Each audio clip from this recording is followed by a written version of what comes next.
మైనా stories. మరీ అలాంటి బరి తెగించే మోడర్న్ కల్చర్ మనకి అవసరమా చెప్పు. మీకవసరం లేదేమో కానీ నాకవసరం. అది బరితెగింపు కాదు, స్వేచ్ఛ. అది అర్థం చేసుకో ముందు. అది కాదు రమ్య, నేను చెప్పేది ఒక్కసారి విను. ఈ విషయంలో దయచేసి నాకింకెప్పుడూ సలహాలివ్వకు. మళ్ళీ రిపీట్ అయితే నిస్సందేహంగా నీతో ఫ్రెండ్షిప్ కట్ చేసుకుంటాను. మైండ్ ఇట్ అని ఆమెకి వార్నింగ్ ఇస్తుంది రమ్య.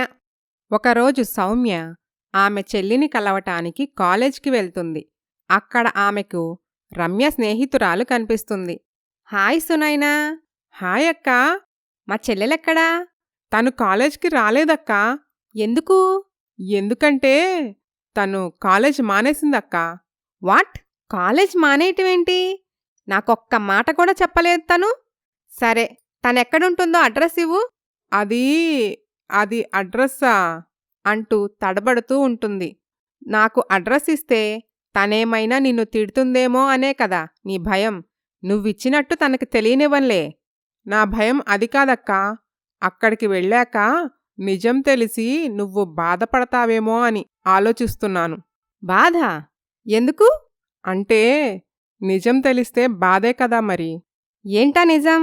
అది ఈ విషయం నీకెలా చెప్పాలో నాకు అర్థం కావటం లేదక్కా. పర్వాలేదులే, చెప్పు సునైనా. అది ఎలాంటి విషయమైనా నేను తీసుకోగలను. అక్కా, అది రమ్య క్లాస్మేట్ ధీరజ్ ఉన్నాడు కదా. ఆ, అవును. రమ్య ధీరజ్ ఇద్దరూ ఒకే ఇంట్లో లివింగ్ టుగెదర్గా ఉంటున్నారు. అది విని షాక్ అవుతుంది సౌమ్య. సునైన దగ్గర అడ్రస్ తీసుకొని రమ్య ఇంటికి వెళ్తుంది. సౌమ్యని చూసి ధీరజ్ మొహం తిప్పుకొని బయటకి వెళ్ళిపోతాడు. ఎలా ఉన్నావు చెల్లీ? నాకేం, చాలా హ్యాపీగా ఉన్నాను. అవును, నువ్వేంటి దారి తప్పి ఇలా వచ్చావు? నేను కరెక్ట్ దారిలోనే ఉన్నాను, నువ్వే దారి తప్పుతున్నావు. ఇది చెప్పటానికే వచ్చావా? అయితే చెప్పావు కదా, ఇక వెళ్ళు. నీకు నా మీద ఇంకా కోపం పోయినట్టులేదు. అది సరే, నేను విన్నది నిజమేనా? ఏంటో అది, నువ్వు ధీరజ్ లివింగ్ టుగెదర్గా ఉంటున్నారట కదా. అవును, ఇందాక నువ్వే కళ్ళారా చూసావు కదా అతను ఇక్కడ్నుండి వెళ్ళటం. అది కాదు చెల్లి, మోడ్రన్ కల్చర్ అంటూ నీ లైఫ్ని నువ్వే చేతులారా పాడు చేసుకుంటున్నావు. ఈ కాపు, ఇలాంటి నీతులు విని విని నాకు విసుకొచ్చింది. సరే పోనీ, అతన్ని పెళ్లి చేసుకోవచ్చు కదా. నువ్వు చెప్పకపోతే మాకు తెలియదు మరి. ఎప్పుడు ఏం చేయాలో నాకు బాగా తెలుసు. నీ సలహాలు అవసరం లేదు. ముందు వచ్చిన విషయమేంటో చెప్పు. అంటే నువ్వెలా ఉన్నావో చూసి వెళ్దామని వచ్చాను.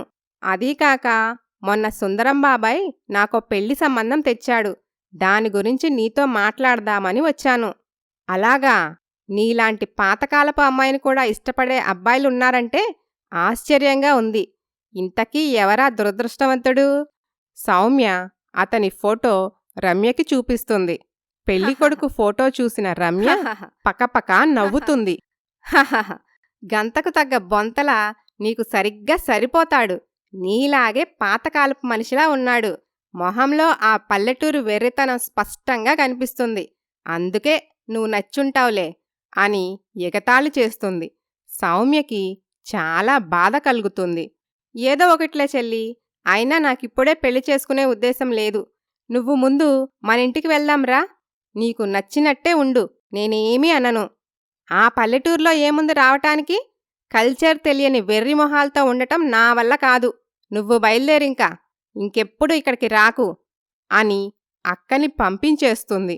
సౌమ్య దారిన వస్తూ మనస్సులో, ఇక లాభం లేదు, ఇలాగే వదిలేస్తే రమ్య జీవితం ఏమైపోతుందో ఏంటో. తనకి జీవితం అంటే ఏంటో తెలిసేలా చేయాలి. మోడ్రన్ కల్చర్ అంటూ లేనిపోని అలవాట్లతో బాగా చెడిపోతుంది.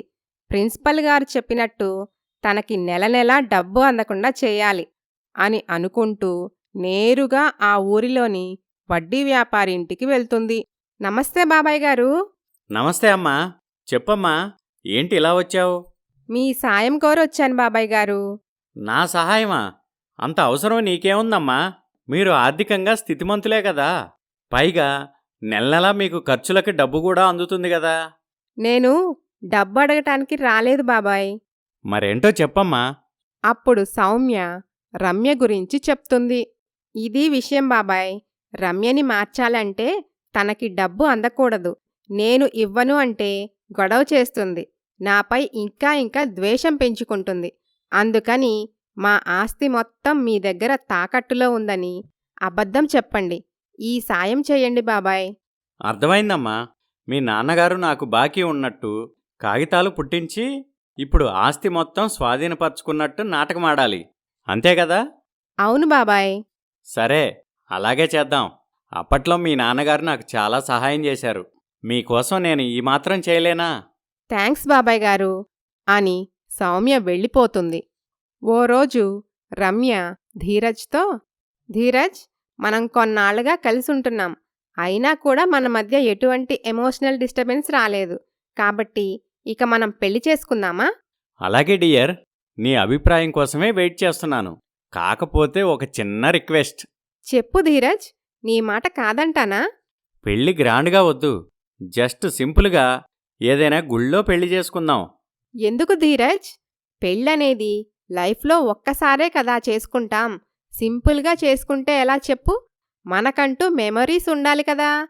గ్రాండ్గా మోడ్రన్గా పెళ్లి చేసుకోవాలని నాకెప్పటినుండో డ్రీమ్ తెలుసా? కరెక్టే అనుకో. కాకపోతే మా అమ్మా నాన్న ఒప్పుకోకుండా గ్రాండ్గా పెళ్లి చేసుకోవటం నాకిష్టం లేదు. వాళ్ళకి ఈ విషయం తెలిసి మనకి పూర్తిగా దూరం అవుతారు. అయితే అవ్వనివ్వు. నీకు నేను, నాకు నువ్వు. చాలు మనకి. ఇంకెవ్వరూ వద్దు. అది కాదు రమ్య. మా అమ్మా నాన్నకి నేనొక్కడనే కొడుకుని. ఇప్పటికే నేనింట్లో నుంచి వచ్చేశానని, మా అమ్మ ఆరోగ్యం క్షీణించిందని తెలిసింది. ఇప్పుడు పెళ్లి విషయం తెలిస్తే తను బతకదు. గుడిలో పెళ్లి చేసుకున్నా కూడా నిదానంగా అయినా మీ వాళ్ళకి తెలుస్తుంది కదా. ఆలోగా ఎలాగైనా మా అమ్మా నాన్నను ఒప్పించి నిన్ను మా ఇంటికి తీసుకెళ్తాను. అప్పుడు అందరి సమక్షంలో నువ్వు కోరుకున్నట్టుగానే గ్రాండ్గా పెళ్లి చేసుకుందాం. సరేనా? అని బ్రతిమిలాడటంతో సరే అని ఒప్పుకుంటుంది రమ్య. ఎవ్వరూ లేకుండా వాళ్ళిద్దరే గుడిలో పెళ్లి చేసుకుంటారు. అలా కొన్నాళ్లు గడుస్తాయి. ప్రతి నెలా తన అకౌంట్లో పడే డబ్బు పడకపోవటంతో రమ్య సౌమ్యకి ఫోన్ చేస్తుంది. సౌమ్య వడ్డీ వ్యాపారి గురించి చెప్పి ఆస్తి మొత్తం అతని కింద తాకట్టులో ఉన్నట్టు చెబుతుంది. ఆ విషయం విని షాక్ అవుతుంది రమ్య. వెంటనే ధీరజ్ని వెంటబెట్టుకొని వాళ్ల ఊరిలోని వడ్డీ వ్యాపారి ఇంటికి వెళ్తుంది. ఏంటంకుల్, మా అక్క చెప్పింది నిజమేనా? అవునమ్మా. మరి ఇన్నాళ్ళు మౌనంగా ఎందుకున్నారు? మీరు చిన్నపిల్లలని జాలితో ఆగాను. ఇక నా వల్ల కాదమ్మా. 4 నెలలు టైం ఇస్తున్నాను. మీకు మీ ఆస్తి కావాలంటే మీ నాన్నగారు చేసిన అప్పు తీర్చి తాకట్టు నుంచి విడిపించుకో. లేదంటే ఆ ఆస్తిపై నువ్వు ఆశలు వదులుకో. రమ్య ఏమీ చెయ్యలేక నీరసంగా అక్కడ్నుండి వెళ్ళిపోతుంది. కొన్నాళ్లకి రమ్య చేతిలో డబ్బు మొత్తం అయిపోతుంది.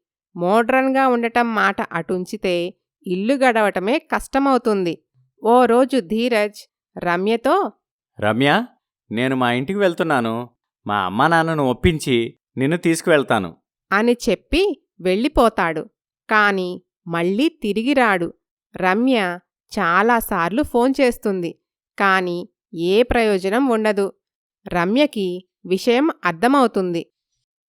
ఆ తర్వాత ఏం జరిగిందో వచ్చే భాగంలో చూద్దాం. Please subscribe Maina stories.